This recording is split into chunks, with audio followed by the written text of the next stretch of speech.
Hi there, and good morning to you. It's nice of you to join with us today. It's said that most of us fit into 4 types of behaviour. Firstly, those who like to be in control.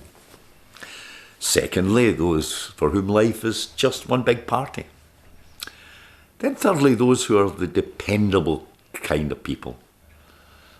And lastly, those who are perfectionists.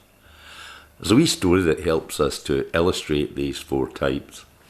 It is said that 4 of King Arthur's knights were guilty of betraying him. They were sentenced to die on the guillotine. The blade jammed, and King Arthur took that as a sign that he should show mercy and free them.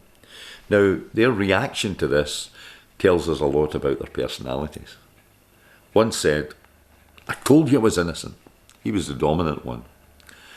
The people person shouted, we're free, let's have a party." The dependable, calm one said to the executioner, "I want you to know I don't blame you because you were just doing your job." What about the perfectionist?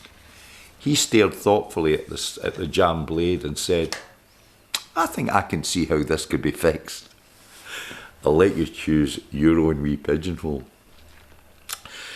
The Apostle Paul would have belonged to the dominant group. Folk like him are sometimes wrong, but they're never in doubt. His name used to be Saul, and Christians trembled at the very mention of his name. He had vowed to destroy their tiny but growing movement. Of course, it was all to change because God spoke to him. Wouldn't it just be wonderful if God spoke to us as clearly? Wouldn't it be great? Maybe like the air stewardess who had just returned from a wonderful holiday in the Swiss Alps. During a week in the mountains with the pines and the blue sky, she had fallen in love with a very eligible young man who owned a lot of land and lived in a real log cabin.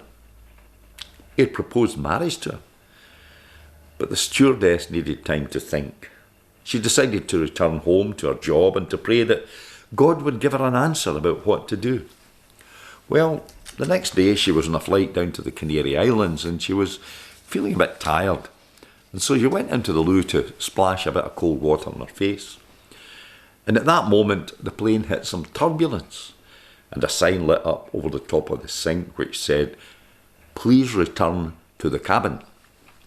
And that's what she did. She returned to the log cabin back to the mountains with Mr. Wonderful. We all wish God would speak as clearly as that, don't we? Well, back to Saul. He picked himself up off the ground, and the Bible tells us at that moment he was blind and he was helpless. He had to depend on somebody else to lead him through the streets and to depend on somebody else to bring him food and water. So for 3 days, Saul the dominant became Saul the dependent. Do you think perhaps God had a message for Saul? I think he did. Maybe God also has a message for each of us. I think he does. Can we make a date?